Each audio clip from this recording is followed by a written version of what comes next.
Imagine an 11-year-old boy standing alone, different from the rest. He's been ridiculed, teased, and tormented by bullies. Not because he did anything wrong, but simply because he stood out. Every day is filled with dread. Another day of hiding, another day of feeling small, powerless, and desperate. This is the story of a child on the edge, struggling to understand why he's a target. He comes home drained, holding back tears, not wanting to show the pain. Tries to fit in, but no matter what he does, it's never enough. The whispers, the laughs, the cruel words, they chip away, but instead of letting the darkness consume him, find something unexpected, a lifeline, a way to rise above.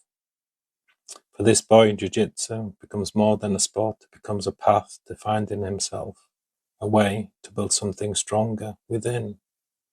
So if you're feeling lost, if you're feeling desperate, know that this is just the beginning of your story. There's always a way to rise. First, it was just an idea. Maybe Jiu-Jitsu could help. It could help him defend himself. Maybe it could stop the bullies. But when my son stepped onto that mat for the very first time, he discovered that it was never about fighting others. It's about fighting the fear and doubt within himself.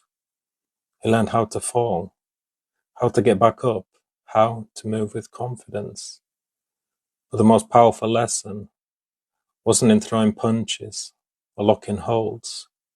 He was discovering his own strength.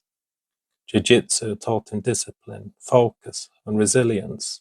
And slowly the boy, who used to shrink in the shadows, began to stand a little taller.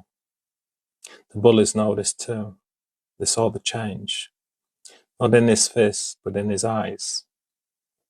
No longer needed approval or validation. He found something deeper, something they couldn't take away. He found himself. So to every child who feels alone, who feels like they're not enough, remember, your strength doesn't come from beating others. It comes from believing in yourself. The real victory wasn't about defeating his bullies. It was about defeating the belief that he was weak, that he was less. Jiu-Jitsu didn't just give him the tools to defend himself, gave him the confidence to face his tormentors without fear. But one day the bullies tried again, but this time he didn't run. He didn't need to. They could see in his eyes he was no longer afraid. And in that moment, the power shifted. It wasn't about winning a fight. It was about showing them that they could no longer break him. So for every child out there facing bullies, feeling like they're not good enough, I want you to know you are stronger than you are. So believe in yourself.